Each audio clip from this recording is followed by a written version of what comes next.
Hi, everyone. Rebecca Immelt. I'm the Executive Director of the Mount Pleasant Chamber of Commerce. We're here with the Building Business Podcast, sponsored by the Mount Pleasant Chamber of Commerce and Charleston Media Solutions in their studio here off of Clements Ferry Road. So excited to have with us today Christina Lock. Welcome, Christina. Thank you. And welcome, Mike. Oh, hey, I'm here too. Hey, Mike. Hey, how are you? Yeah. No, we are excited to have Christina on today of Catch Talent. And what else are you? You're also the chairperson of the Harbor Entrepreneur Center? Past chairperson, yes, but I'm Past still chair. active on the board and on the executive committee for the Harbor. And I'm sure you're on other boards too, aren't you? Yes, Charleston Women in Tech, and then EO Charleston, which is Entrepreneurs Organization Charleston. Very cool. Very cool. Wow. Busy lady. Busy lady. She's Don't mean very to busy. mess Yes. up your intro, Rebecca. Go ahead. Well, no, I mean, great job. This is a conversation, so great job, Mike. I have never heard of Catch Talent before, so I do want to talk about. I went on your website and looked around. Mm-hmm. It's really interesting because we've had conversations with Matt Brady with the town, and one of the areas of growth in Mount Pleasant is information technology. Mm-hmm. And you have a firm that brings in folks, Yes. that type of talent. So is that what, did I get that right with Catch Talent? Yes, it's sort of twofold. We work with growing technology companies, so those that are looking for great people to join their organization, and then candidates that may be, whether they're local or outside the area, that are looking to find a new career, find a new company, and yeah, tech is ever changing, so it's exciting. And that's truly what we're passionate about, is growing companies and being sort of an extension of their team. So the hiring process in general has changed dramatically, especially we're entering our 10th year at Catch.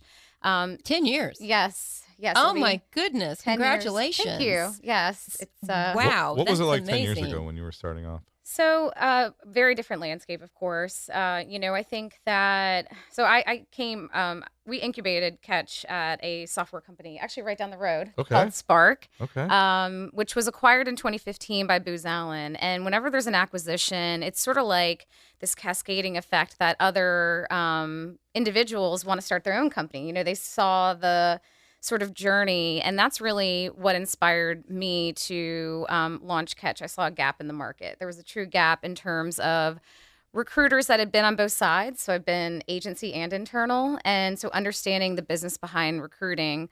So in 2015, we had organizations like Dig South. We had the Harbor Entrepreneur Center was only about a year old. So I think all of these things were sort of budding, right? And Charleston was kind of, it was funny. At the time we coined it Silicon Harbor. It was like Silicon Valley. I like Wondering that. how we're gonna, Yeah. because it's very West Coast Silicon Valley Yes. type of feel that we're growing here. Absolutely. But on a small town with nice people. Yes. Good people. Yeah.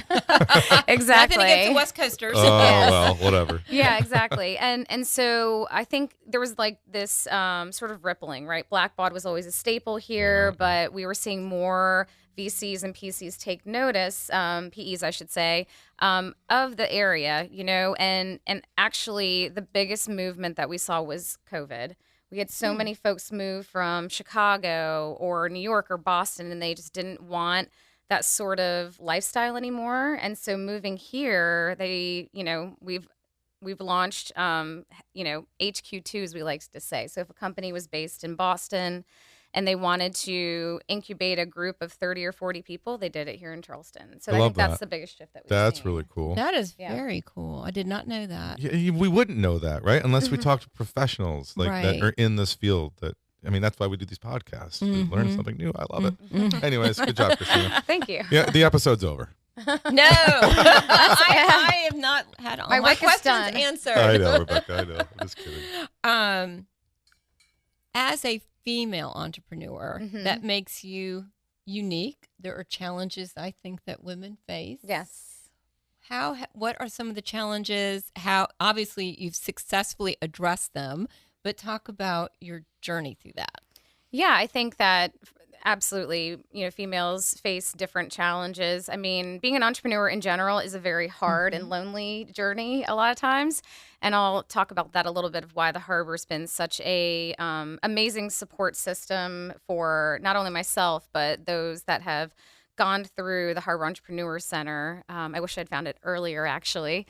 But yeah, I mean, I think, when I started Catch, I had one child. So, going through pregnancy and a newborn and that whole transition to 4 people in our family was definitely something that was probably the most life-altering time in my life. Sure, and yeah. Not that it's not for dads, but no offense, guys. Okay. We go I get through it. I get it. a lot of the other parts of it too. And so, how do you balance raising a family and also having a growing company? And that definitely pulls on, your heartstrings too, because I love what I do. I call Catch my middle child because as I said, I only had one. Wait, you call Catch your middle child? middle Your middle child. child's name's Catch? No. It's like my company is my middle child. She's nurturing Okay, that copy middle that. child. Copy She's that. nurturing Copy it that. and growing Yes. it. See, he's a male, so I understood that. Right. I liked it. I liked that you did brand your kid your company name. That would be a little extreme. But I think too, just having a seat at the table has, we've come a long way, of course, especially even since my mom was growing up in the business world. But there's still a lot to be done. I was one of 10 executives at Sparc, and I was there were 2 females, so I'll give them some credit that we had a good percentage there. But I think that you still look at Fortune 500s and not seeing the female at the table. I think not to continue to go back to COVID, but a lot of women, especially executives, had to take that step back when there wasn't childcare or we were going through kind of all that. So I think those unique obstacles, I happen to have a really supportive husband who has been great along the way in helping me just live out the dream. I have a very supportive husband as well. I love the chamber world. Yeah. I wish I had found it a long time ago. So thank you, John. So you touched a little bit at Sparc. Yeah. Your role there. What does that mean, Sparc? It didn't stand for It doesn't? anything. Okay. It's a software. It was software? It was a software company, Okay. and it wasn't an acronym, Okay. but you spark an Spark. idea, Sure. spark Yeah, I love innovation. that. Yes. And it grew it very quickly to 300 folks. Oh my Yes. gosh. In less than 5 years. Yeah, it was right at 6 years actually. My gosh. Yeah. Okay. It was a wild ride. That's okay. And that helped prepare you how with Catch in the wild ride portion. Yeah, so I grew up in a family of entrepreneurs. So I think Oh. it's always been in my DNA to take that risk, take that jump. And so when I was the second employee at Sparc, actually, so I shared a cubicle with the founder at the second time. employee? Yes, Okay. yes. Wow. And so I just sort of did everything. If it was payroll, accounting, which is not my forte, kind of overall operations. But then as we grew, I got to focus more and more on my craft, which is HR and recruiting. And so we really built this culture. We were a government contractor, so, not typically seen as having a really strong culture, although, a lot of that has changed in government contracting as well. But we had dogs in the office. We had kegs. We had a beer light. We had. You were ahead of the curve Yeah. then, because now that's just almost the norm. It is, yes. And so having that sort of culture and employer brand, I mean, one time a candidate delivered a cake and that was their application. So it was like, I would love to Interesting. apply for a job at Sparc. Yeah. And Like, so was it on the icing? Was Yes. it written? Mhm. Really? Yeah. That's So fun. kind That of is unique very ways, cool. unique ways to stand out. But I feel so fortunate to have seen sort of the inner workings along with our executive team and founder to know what goes in, because it's not all, cakes and roses, right? There's a lot more to a startup. And then, we had become really attractive as an organization. And Booz Allen wanted a bigger footprint here in Charleston. So they acquired us 6 years later in 2015. And so when they acquired you, then you were ready, like, okay, what's my next thing?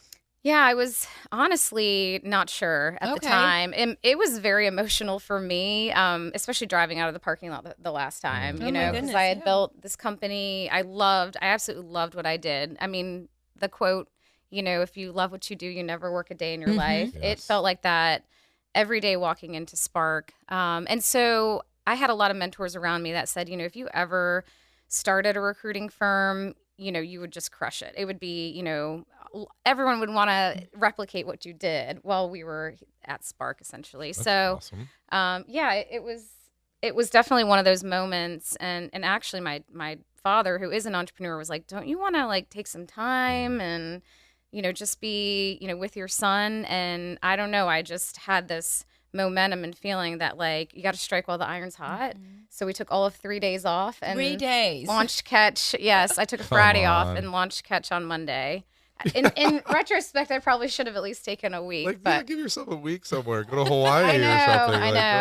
I know. Yeah, if I could talk to myself 10 years ago, I guess. Isn't that the case? Yes. But yeah, that was really the antithesis of what we wanted to create at Catch, and then taking employer branding and culture, just a culture of hiring out to the market. That is what has been such a fun journey now with Catch.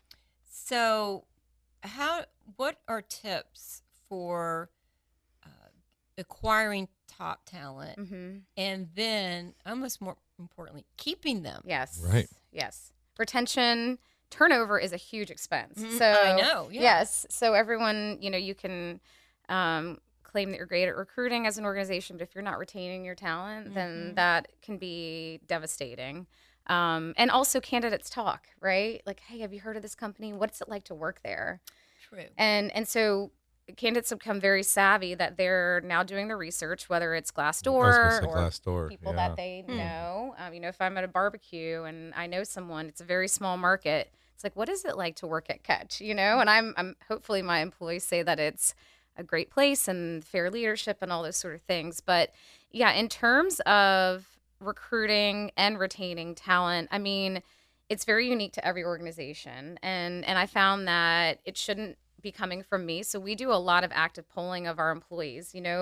What benefits do you want? A lot of times it's not always your traditional benefits. It may be, hey, can we do early out summer Fridays? Or we love to have one-on-one time with their manager. I mean, there's been a whole study that you can spend all this money on lunch in the office or beer kegs, whatever it is, but it's truly the relationship with your manager and having the ability to give feedback and feel like you have a voice and an impact every day. I've heard that. That's really great advice, Yeah. because people in a group tend to shut down. Yeah. Yes. Yeah. But if you can get them aside, Mentorship They're is what gonna- they're looking for. they'll open up more. Exactly. They will. I love that idea. Exactly. Yeah, it's, of course, they're also, I'm sure, love the snacks in the office and having a great, Right. environment. But, I think that's been outplayed a lot. And it's, it's no longer ping pong tables. It isn't? That's gone away? Well, Kinda, yeah. Yeah, It has? it really Okay. has. I think Yeah. it's just been so Cliche overdone. anymore, I It's think. kind of cliche. Yeah. Like, we have a ping pong table, now we have culture. Yeah, exactly. And Right. and I think truly, if it can come from the top down and you have the ability of open communication and sort of 360 feedback, that goes a lot further, especially if you're a remote company, and you don't get to see the people every day. Communication's even more Huge. crucial. Yes. Is remote work sort of an expectation now when somebody's... Depends on the job. Yes, Yeah, I would say definitely depends on the job. And interestingly enough, there's been a huge push for return to office. Yeah, big time. And I'm sure you've seen it in the news. So locally, I think it's a mix. We have some clients that have incredible culture. They find great people, and they're 5 days a week in the office. Okay. And then we have others that are hybrid. So at Catch, we're hybrid. We have a hybrid schedule, which means 3 days in office, 2 days remote. And that, I think, is the growing trend. Okay. Like, you can get together with your team, but you also have some days where you're working from home. So I don't think remote is the expectation. And sometimes, honestly, I speak with candidates that are like, I do not want to be here with my dog in my pajamas anymore. They're ready to get out and be in an office again and be around people. Which is why the harbor is such a Right. crucial place. I knew. Sorry, Rebecca. Go Did I right take that ahead, from Mike. you? Let's talk about the Harbor Entrepreneur Well, Center. I mean, it's so great It's a to great have segue. this Go ahead. in the Mount Pleasant district, right? I Yes. mean, as a chamber, we have to really partner with these type of groups, and we do partner with. We just had a Cinco de Mayo party there. Yes. Apparently, you guys shared the same room. Didn't even know. I know. I was co-hosting it. I was busy. Oh, of course. And my husband was at the table helping to check people in. Good. Then I must have run into both of you. Yeah, it was a really well attended event. It was a great event. Exciting. Yeah, and it was exciting for people who the chamber does a lot of networking. We do many other things, but it was nice for them to meet other people in the area. It's okay to say network. It's okay to network. It's good. It is okay. We're a networking group. We are a networking group, but now that we have office space, I've been bringing some programs in. We have a veterans program also recently that incredible. So quarterly veterans program for veteran-owned businesses. But anyway, Harbor Entrepreneur Center, it's beautiful, 18 acres, gorgeous campus. Love all the energy and the ideas that are flowing back and forth. Yes. How did you get involved? And you were past chair of the board. Yes. Okay. Yes. So actually, right around the time of you had another kid, you decided to chair another thing and build another business. Is that I just can't sit still. You know, the ADD growing up, it comes out in different ways as an entrepreneur. Yep. So I was introduced to the Harbor actually right around the time that Sparc was going through the acquisition. So I feel like I've had this life cycle, and a lot of the folks there helped me to bridge that gap. You know, your brand is no longer this company that you worked for. You're an entrepreneur. And so I was involved, whether it was hosting a hiring group or just getting to know the members. And there was an event that one of the founding members of the Harbor was like, hey, if you are in this world of being an entrepreneur, let me tell you about Forum Group. And Forum Group is a peer-to-peer. We meet monthly, talk about topics, talk about issues, and you experience share, because no one's really going to understand what you're going through unless you're in that seat as an entrepreneur and founder. And that was life-altering for me. I mean, I made friends that I will keep forever. And it was also pretty unique that I had another female business owner, Christine Osborne. Who, I know her, Yes, who is, if you know Christine, you know her energy and passion and love. And she also has 2 boys. So seeing her 20 years, let's say, or 25 years ahead of me was certainly an eye-opening and great opportunity to just maybe figure out what my path should be as a mom running a business. Yes. So long answer to your question. That's how I originally got involved. And then into when we launched the building, Grady, our executive director, reached out along with one of our founding members and said, hey, we have an idea. Would you like to be chairperson of the Harbor? And, I took maybe 12 hours and I jumped at the opportunity. Of course. Yeah. Don't give you more than a day to do something. Yeah, exactly. And it was an incredible year. I mean, leading up to the year that I was chairperson, it was getting our tenants in the building. It was maturing our accelerator program, which are for basically companies that have not yet hit a certain revenue threshold, but they're learning how to do sales and marketing and rev ops. So it kind of catapults them, but it's a 14-week program along with mentors that they get to work with. So that's another one of the programs at the Harbor that we're really proud of. And yeah, during that time, it was just incredible to see this, sort of pillar within the Mount Pleasant community grow. We had incredible support from many organizations. And I think Matt Brady mentioned we have over 100 companies as residents now. And we have many pillars in the Mount Pleasant community that support economic growth. Yes. I love that pillars. I love that terminology. And the town definitely is, help HEC, which it should. Yes. Because we want to be a place where people look and say, it looks like a great place to live, but can I actually have a way to sustain my life in Mount Pleasant? Correct. If they're not ready to retire. And some folks are retired, but they're looking at the next best phase of their lives. Right.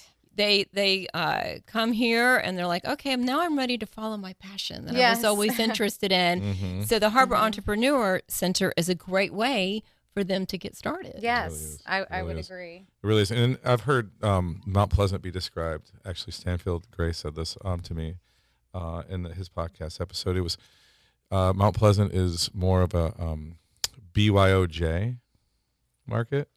Bring your own job. Yes, you've heard him say that too. Then. No, I was just like, Jay, what would that stand for? Yeah. I'm thinking journey, but you're right. Bring your own job. Yeah, I love that. So what we're trying to do here at the chamber is spread that. Right? That's not necessarily the case. There's a lot of economy. There's a lot of growth. It's not just a sleepy town. No, not at all. I mean, so Catch is headquartered in Mount Pleasant as well. Love it. I should say, and we love being in Bell Hall and kind of at the center of. If I need to go to the airport, it's 10 minutes away. If I need to go downtown, it's 15 minutes away. And we have a lot of young professionals that work for us. So it was honestly the most perfect place that we could find. But the chamber has a young professionals group. Oh, that's right. And they Catch needs to be a sponsor of that, I think. And they have been working with Dr. Troy Hall, who works. I love Dr. Hall. Good drop there, Rebecca. Yeah, nice. Well, and so I love the fact that we have a young professionals group. We have a women's group. Awesome. We have a group for veterans. So I'm really excited about that as a chamber and being part of a community and part of HEC and meeting women like you who are successful entrepreneurs and your journey to this point with Catch. Thank you. It's been a great conversation, Mike. Yeah, EO would be up next. Let's talk about that. EO. Yeah. I've dug into EO a little bit. I don't know that much about it, honestly. Yeah, can you tell Rebecca a little bit because they were there the other when we did that networking event, and I'm like, I'm co-hosting it with EO, but I don't know much about EO. Yes. Like Ben Jamin's a part of EO. Ben. Jessica Monday's a part of EO. There's a few. Jason Tompkins was our past president. Print Your Cause. Yes. Oh, all right. Okay. Love Print Your Cause. Yes. So we especially that I should have mentioned while I was chairperson, Jessica and I sat down. I said, how do we create this partnership so that entrepreneurs have a place in either organization? So I'm part of both. I'm part of the Harbor and I'm part of EO. So depending on where you are in your journey, you can kind of choose your adventure, and what EO offers is more of a global perspective. So they are in India, they're in Venezuela. Like you'll find an EO chapter all over the world. What does EO stand for? Idea. It stands for Entrepreneurs Organization. I knew that. Yeah, so it could be. I didn't realize it had chapters all over. Yes. Okay. And so I think that's the power with EO is we had our East Coast Summit and it was in Atlanta, and so I met people from all over the East Coast. But you can go to their global, and it was in Hawaii. So I think like a lot of different opportunities to meet entrepreneurs in different aspects. They're hosting, it's a virtual event, but Martha Stewart is speaking to all of EO. Okay. So you can join and hear her story. And so that's just the difference is that EO just has a broader and more global. But not everybody can join EO. Well, there's a few. There is a revenue threshold, yes. That's pretty cool, though. Talk about that. I like how that. Yes, and because you're working with entrepreneurs that are successful because they're established. Is everyone in EO more of an established? Because of this threshold. It is more of an established. Now EO does have an accelerator as well, which is a lower threshold in terms of revenue. But in order to be a part of EO, I believe it's $2 million in revenue. Okay. Don't quote me on that. I thought it was one, but it could be maybe two it now. Is one. I had joined about 18 months ago, so it's kind of crossing over at this point, but I can fact check. Sure, no problem. And so it's entrepreneurs that have revenue, they have an established business, and they're coming in and growing and learning, and similarly we have forum and different opportunities to partner. Love that. And so the forums that you offer, is that for that budding entrepreneurs? So it's sort of a mentorship too, or they can just sounds like that's forums, an accelerator. Yeah, so forums are more the peer-to-peer of the experienced entrepreneurs. Accelerator is more of that 13, 14-week program where mentors are guiding them through kind of a curriculum. So where do we find all of this? Yes. Because you've given us a lot of great information. So much, Christina. Yeah. So Harbor is harborec.org, and then you can just look up eocharleston.org. Okay. harborec.org and eocharleston.org. eocharleston.org. Yes. Thank you. I love that. I thought I did a lot. I thought I was a joiner, but now I've got goals now, Christina. Yeah. Thank you. No, thank you. Careful what you wish for. Totally get that too. Well, I wished for this to happen, and it did. Look at that. We met with Christina Lock of Catch Talent. Thank you so much for your time today. Thank you. It's an honor to be here, and Really excited about the growth in Mount Pleasant and supporting that growth in any way that we can through the harbor or bringing great people to town. Thank you. I enjoyed the conversation very much. I think we learned a lot. I learned a lot. I think we did. Yes. I took a bunch of notes. That's for sure. Well, thanks, listeners. Thank you, Christina Lock. Thank you. Rebecca, you did a great job, of course. Thank you, Mike. Radio voice and all. Mm-hmm. This is Mike Compton. We've been listening to The Building Business, powered by the Mount Pleasant Chamber of Commerce, sponsored by the Charleston Charleston Media Solutions. Big sponsors. Also, thank you to DK Design for our branding too. Thank you, Darius. Thank you. Yeah, buddy. Thanks, listeners. We'll talk to you next time.